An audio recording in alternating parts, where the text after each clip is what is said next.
Hey guys, I was taking a break from training this morning and we were discussing something last night, and I thought it was a really good topic to discuss here.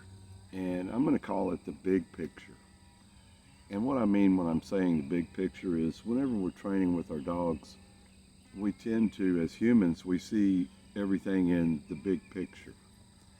And when I say that in relation to training with our dogs, what I'm actually saying is that we say and we think in our minds that we're going to teach our dog to do this, and then we need to teach him to do this way.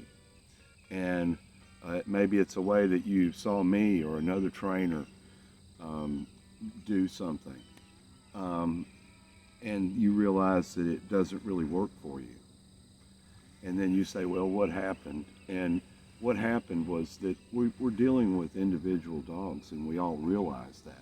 But as humans, we tend to see that big picture thing, and we apply big, broad strokes to everything that we do pretty much as humans. And there's nothing wrong with that, except for it alienates us from the fact that these dogs are individuals, and that in reality, there's no real system or real method for training dogs. Maybe for training a dog, because each dog is an individual. I've seen that more than anything else, and I've learned that fact more than anything else in dog training in as long as I've been doing it.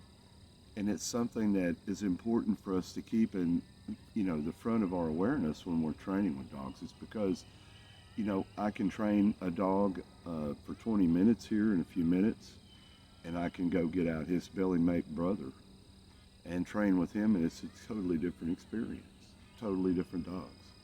These dogs came from the same breeding, and they're completely different. So I have to use a completely different approach, as do all trainers. All really good trainers understand that each dog is an individual, and each dog has to be approached as an individual with an individual way. So the reality of that is that when we're training dogs, there's no set in stone way of doing anything. It's whatever it takes to get it done, to communicate whatever it is you're trying to do to the dog, and that's really all that it boils down to. But we have to understand and keep in the front of our awareness that when we're training dogs, that we're really flying by the seat of our pants, and what we're actually doing is we're reading each and every dog that we're training, and we're applying what we know about dog behavior to what we see being mirrored at us from the dog that we're working with. If we start to get too rooted into, well, this is the way you do this, or this is the way that you do that, it begins to limit us in our training, because we're trying to fit a big application to a really tiny project.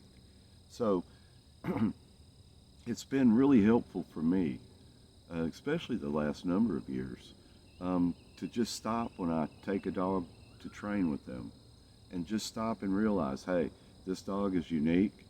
He's unlike any other dog.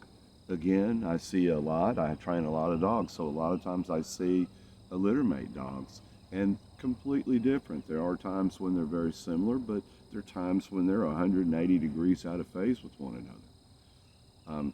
So I guess what the whole thing boils down to in the end, and the import of the topic, is this. We really need to keep our dog body language reading skills in the front of what we're doing at all times, because ultimately dog training is about communication, and it's about relationships with that given dog, whatever that is with that dog, and whatever it takes to communicate with that dog.